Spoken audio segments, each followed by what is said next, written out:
Banyak hal berubah saat Jakarta ditinggal cuti oleh pasangan gubernur petahana Ahok Jarot. Berbagai perubahan terjadi secara fisik dan kebijakan yang telah dicanangkan keduanya. Berikut sejumlah perubahan yang terjadi dalam 3 bulan terakhir. Inilah wajah sebagian wilayah DKI Jakarta saat ini. Pasca ditinggal cuti kampanye oleh Basuki Cahayapurnama atau Ahok, sejumlah perubahan mulai terlihat. Contohnya di kawasan Stasiun Tanah Abang, Jakarta Pusat. Pedestrian yang harusnya diperuntukkan bagi pejalan kaki, kini justru dikuasai oleh pedagang kaki lima. Petugas Satuan Polisi Pamong Praja yang bertugas pun tak dapat berbuat banyak. Mereka tidak lagi berusaha menertibkan PKL yang mengambil hak pejalan kaki. Hal serupa juga terlihat di kawasan Kota Tua, Jakarta Pusat. Salah satu destinasi wisata favorit warga ibu kota ini kini tampak tidak teratur. PKL yang sebelumnya dilarang berjualan di trotoar kembali menjadikan kawasan ini lapak harian mereka. Sejumlah warga pun mengaku hal ini cukup mengganggu kenyamanan mereka saat berada di sana.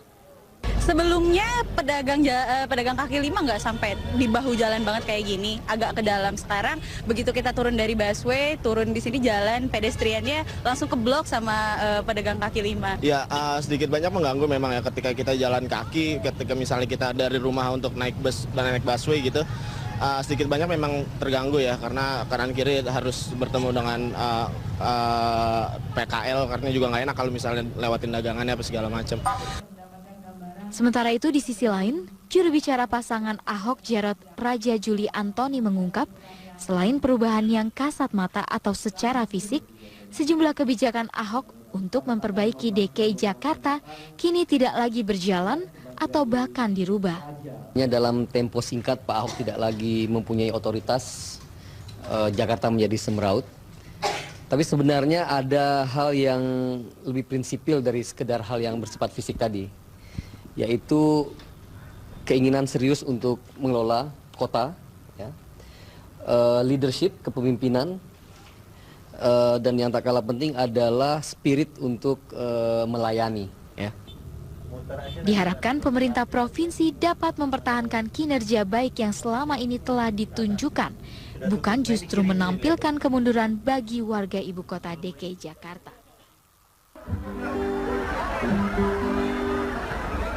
Selamat pagi Bapak Ibu semua.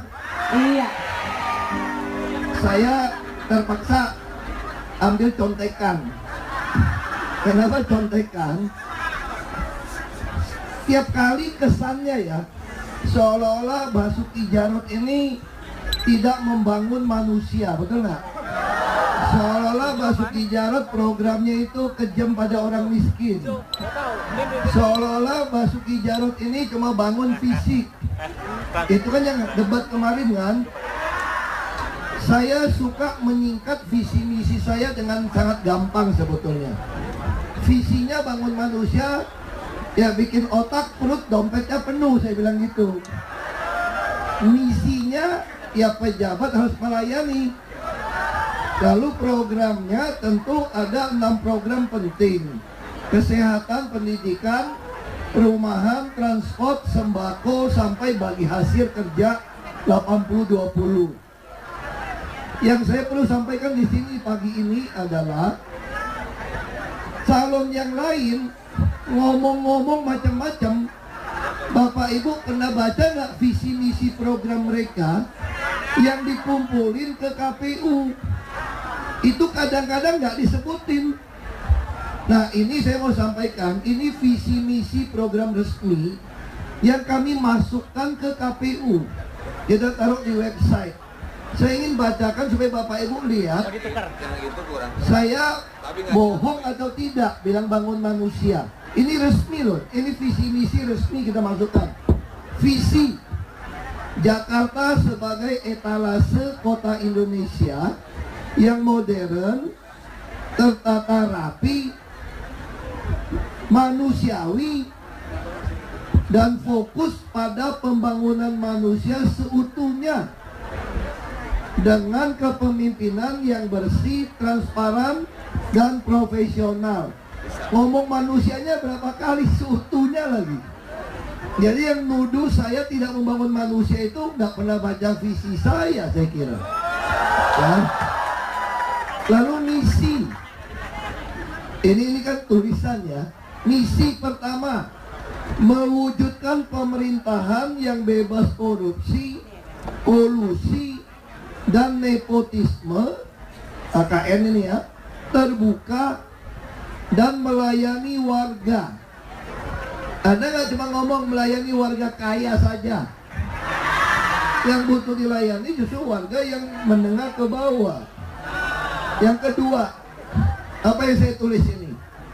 Menjamin ini terpenuhinya kebutuhan dasar warga. Apa itu? Jaminan kesehatan, jaminan pendidikan, hunian yang layak. Jadi kalau tinggal di bawah sungai layak nggak itu? Ya mesti dorong, ya kan? Bukan benci, tapi justru sayang. Bahan pangan yang terjangkau, transportasi publik yang ekonomis, yang baik, yang murah, sebagian udah gratis, dan lapangan pekerjaan serta usaha agar seluruh warga berkesempatan memperoleh kehidupan yang lebih baik, sehingga indeks kebahagiaan kota Jakarta menjadi salah satu yang tertinggi di antara kota-kota di dunia. Jadi bangunnya apa? Manusia semua. Ini dan terukur. Kita terukur dibandingkan dengan dunia. Yang ketiga, orang suka bilang Ahok cuma ngurusin fisik. Ini coba baca yang ketiga. Menciptakan sumber daya manusia yang tangguh, lahir dan batin. Siapa bilang kita nggak ngurusin akhlak, nggak ngurusin rohani? Kompeten dan berdaya saing global dengan indeks pembangunan manusia yang setara dengan kota-kota maju di dunia. Jadi ini kita semua misi terukur dengan angka, bandinginnya dengan tingkat dunia semua. Lalu 4, menata kota sesuai perubahan zaman untuk mendukung kemajuan ekonomi. Artinya apa? Jangan orang mau usaha dipisahin jauh dari rumah. Kota yang modern itu usaha semua harus ada di tengah masyarakat. Jadi geraknya nggak jauh-jauh. Makanya kami mau merevisi tata ruang wilayah. Bapak Ibu pasti punya masalah tata ruang wilayah yang agak masalah di kita. Apalagi keberlangsungan lingkungan, kehidupan sosial budaya warga. Siapa bilang Basuki Jarot kagak urus lingkungan, kagak urus budaya? Coba. Ini jelas kok. Ini yang tertulis tuh, resmi. Kalau di TV kan cuma suruh ngomong 3 menit. Ya saya masih singkat kan. Makanya saya bacain yang resmi. Yang 5, membangun kehidupan kota yang berbasis teknologi dan berinfrastruktur kelas dunia dengan warga yang berketuhanan. Siapa bilang Basuki Jarot seolah-olah nggak bertuhan? Berbudaya, bergotong royong, berwawasan, toleran, partisipatif, dan inovatif. Ini resminya. Ya, jadi saya ingin Bapak Ibu sampaikan, kalau ada yang suka fitnah-fitnah di bawah, karena dia mau jual programnya juga bingung, nggak lengkap programnya. Jadi yang dibilangin punya Ahok enggak melulu. Saya juga perlu didoakan. Kadang-kadang panas juga tuh, nggak mau semprot juga nih.